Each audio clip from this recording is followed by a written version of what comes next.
Last fight, Seth, could be. Potentially, yeah. Tell me about for those who don't know, tell me about the injuries, some of the injuries that you've had. If it's all right with you, I'll give you full disclosure after the fight. No problem, There's been a lot. I mean, I'm getting older.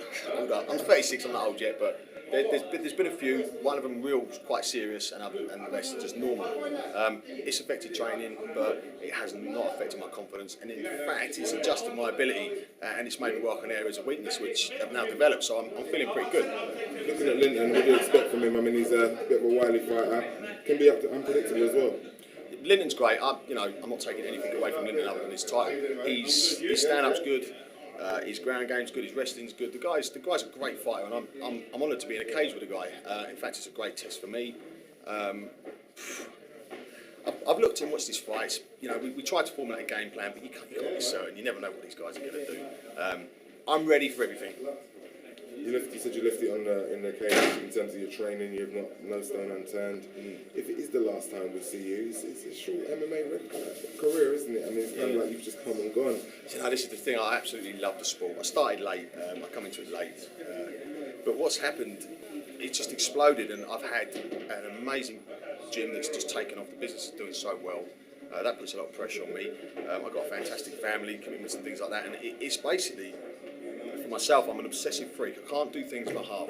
I've got a business, I'm a husband, I've got a family, and things are starting to be affected by my sheer devotion to the fighting.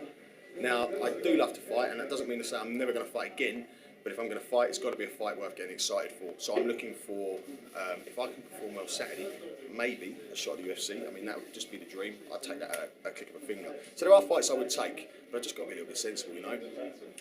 Yeah, Martel, bit of animosity there. I mean, I've missed all of the banter and all of the unsavoury stuff. I mean, what is it that's riled you the most? Well, you know what, when he came into the sport, I thought, what a cracking lad. He had the right attitude, he looked the part, he's in great shape, he trains properly. I really like the guy. His answers in his interviews I respected. We were set to fight, which is great. You know, that was I was looking forward to that fight. But that's literally 2 months out from that fight, that's when my serious injury occurred. And it's a bad one. And I had to deal with the fact that I'd never fight again.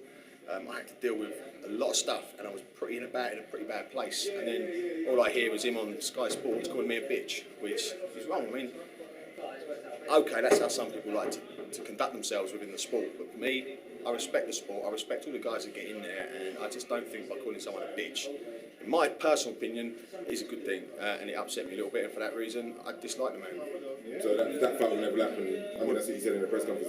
You'll never give him that fight. The trouble is, I grew up all my life as a thug. I mean, I've been fighting for all the wrong reasons all my life. MMA came into my life and it took that away from me. And it gave me a chance to be able to fight, but in the right environment. And I'm so proud of how far I've come and how much I've left behind.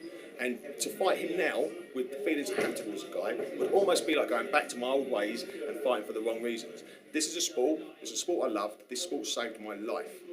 And I'm not going to disrespect the sport by having a grudge match with the likes of Ian Martel. Good luck tomorrow. Thanks, buddy.